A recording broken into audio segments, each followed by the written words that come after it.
So Sigmund Freud has been hovering over this entire unit.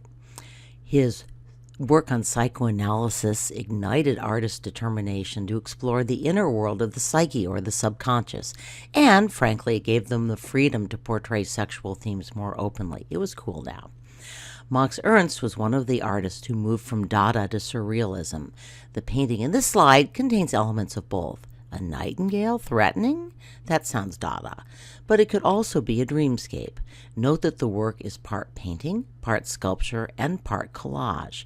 The differences between these is breaking down as they broke down in synthetic cubism. The use of a real cabinet knob stuck into the painting likewise suggests the found objects beloved of Dada artists such as Marcel Duchamp.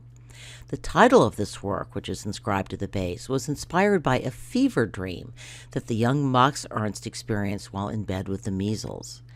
Ernst wrote that his dream was, quote, provoked by an imitation mahogany panel opposite my bed, the grooves of the wood taking successively the aspects of an eye, a nose, a bird's head, a menacing nightingale, and a spinning top. Truly weird dream. Some surrealists tried to get in touch with their subconscious by what was called automatism, basically letting their subconscious direct their painting without taking active creative charge, hoping that the painting would paint itself. Here's a work by Juan Miró that employed automatism as well as more traditional painting. Remember that art's collages of scattered paper? The idea is much the same. So this is probably the most famous surrealist painting, even though it's dropped off the list. It used to be a College Board favorite. The Museum of Modern Art's website notes that Salvador Dali frequently described his paintings as, quote, hand-painted dream photographs, unquote. He based this seaside landscape on the cliffs in his home region of Catalonia, Spain. The ants and the melting clocks are recognizable images that Dali placed in an unfamiliar context or rendered in an unfamiliar way. Time is the theme here, from the melting watches to the decay implied by the swarming ants.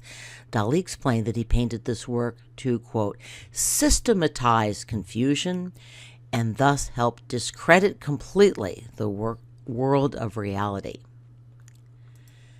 So here's another example of a surrealist twist on art.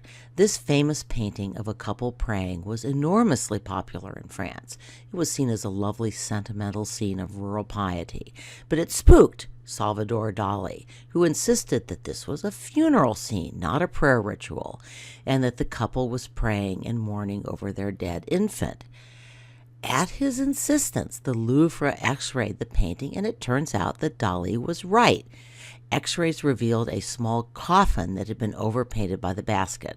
Apparently, Millet decided that a basket would be more appealing to buyers than a dead baby.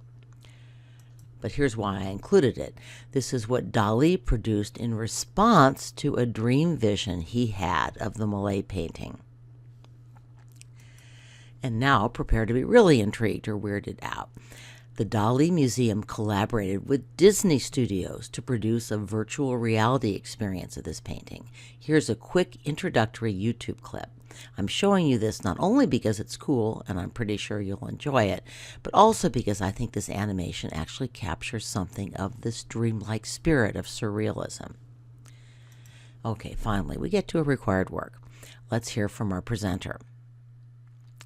So you've probably heard all this, but this surrealist object was inspired by a conversation between Merritt Oppenheim, who's a woman, by the way, and artist Pablo Picasso and Dora Maar at a Paris cafe.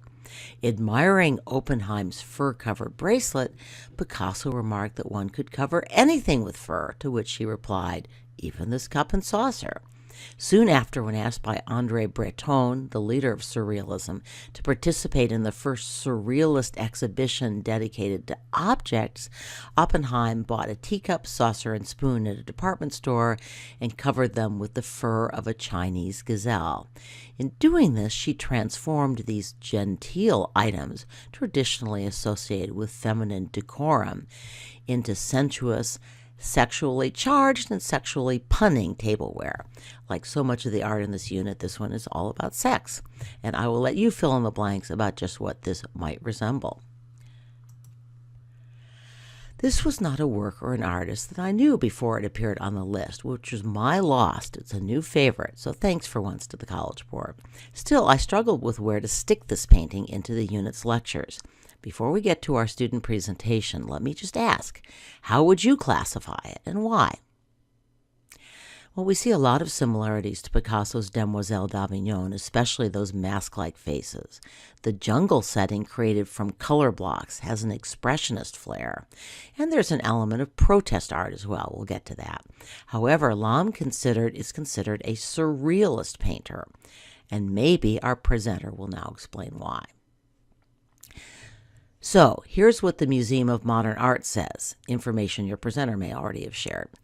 Quote, in his desire to express the spirit of Afro-Cuban culture, in particular that of the uprooted Africans who brought their primitive culture, their magical religion with its mystical side, in close correspondence with nature, Lam reinforces the surrealist aspect of this work. Wilfredo Lam was born and raised in a village in a sugar farming province. His father was a Chinese immigrant, and his mother was Afro-Cuban of slave descent. In his village, Lam was surrounded by Afro-Cubans who practiced both this Catholicism and the Santeria religion based on African traditions. In the jungle, we see the presence of the woman horse, who in Afro-Cuban mysticism refers to a spirit in communication with the natural world, and this mirrored Lam's own confrontational dialogue with the so-called primitive interest expressed in advanced European painting, more shamanism. And here's another Lam painting of the horsewoman. And here's another jungle scene with magical animals. I think Lam's surreal side really comes through in this painting. Finally, this is a work with a social message. I've circled 2 sugarcane plants. Cuba in the 1940s had an economy based on tourism and sugarcane.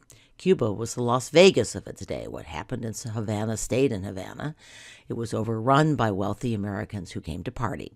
It was also a plantation economy where Cubans, and especially Afro-Cubans, performed backbreaking labor in the sugarcane fields. Lam supported Castro's revolution in 1960, and in 1965 he was invited to paint this work for the presidential palace. By the way, I've mentioned that Lam was a protege of Picasso's. We've seen a painting from Picasso's Blue Period and several of his Cubist works, but he also spent several years painting surrealist works. Here's a painting that features the Minotaur from the legends of ancient Crete. Picasso had not been especially political during the years between World War I and World War II, but the Spanish Civil War changed all that. I wish we had more time for this painting. It's really amazing that this one has dropped off the list. There have been a lot of protests about that.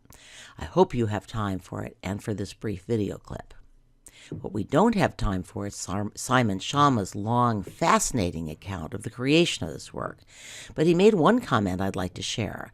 Picasso had led the charge for modernism against the stale conventions of Academy painting. Yet this, one of his greatest and probably still his most famous painting, was a history painting on the grand scale, but done in a modernist idiom. And with this, we leave European modernist painting and sculpture. In my final 2 lectures, I will first explore modernist architecture and then cross the Atlantic to consider a different art of the Americas.